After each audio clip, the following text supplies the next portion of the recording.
না, প্রথমেই আসলে এটা কি বলবো, খুবই মানে আনফর্চুনেট বলবো না, কি ওয়ার্ড ইউজ করবো আমি জানি না, বাট আমরা ওখানে টসের পরে দেখলাম যে সুস্থ একটা মানুষ পড়ে গেলেন।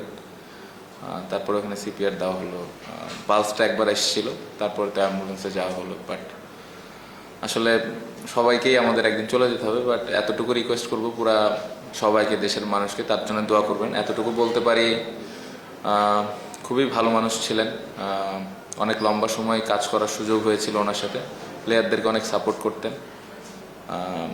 এই তো এতটুকু রিকোয়েস্ট করবো যে সবাই ওনার জন্য দোয়া করবেন, এবং কারো কাছে যদি কোনো ভুল ত্রুটি হয়ে থাকে সেক্ষেত্রে ওনাকে ক্ষমা করে দিবেন। আর ওনার ফ্যামিলির জন্য এটা অনেক কঠিন একটা ব্যাপার, বাট দূর থেকে হলেও ওনার ফ্যামিলির পাশে থাকে। আমি তখন ব্যাটিংয়ে ছিলাম, তখনই আমি জানতে পারি। সবাই তো মানে অবাক হওয়ারই বিষয়, কারণ আমরা কেউ আশাই করিনি যে এরকম কিছু একটা হবে।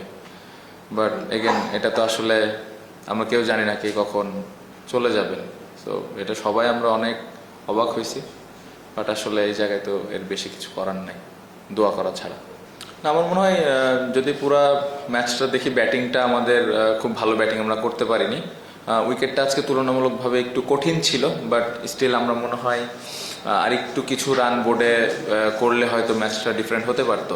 আমি বলবো যে ব্যাটসম্যানরা সবাই চেষ্টা করেছে, সো ওই জায়গাটাতে যদি আরেকটু বেটার ক্রিকেট খেলতে পারতাম, আমার মনে হয় যে তাহলে ম্যাচটা আরেকটু ভালো হতে পারত। গতকালকের 100টা আলহামদুলিল্লাহ, বাট ওটা অতীত হয়ে গিয়েছে। কত বছর দৌড়াইছি ফিটনেসের কারণে, ওটা দরকার ছিল, ওইটাও অতীত হয়ে গেছে। সো নতুন করে ব্যাটিং আবার শুরু করেছি এরকম কিছু না।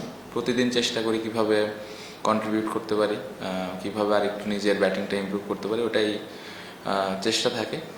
সো এখন চেষ্টা ওটাই থাকবে যে নেক্সট ম্যাচে আবার অপরচুনিটি আসলে কিভাবে আমি আবার ইম্প্যাক্ট রাখতে পারি।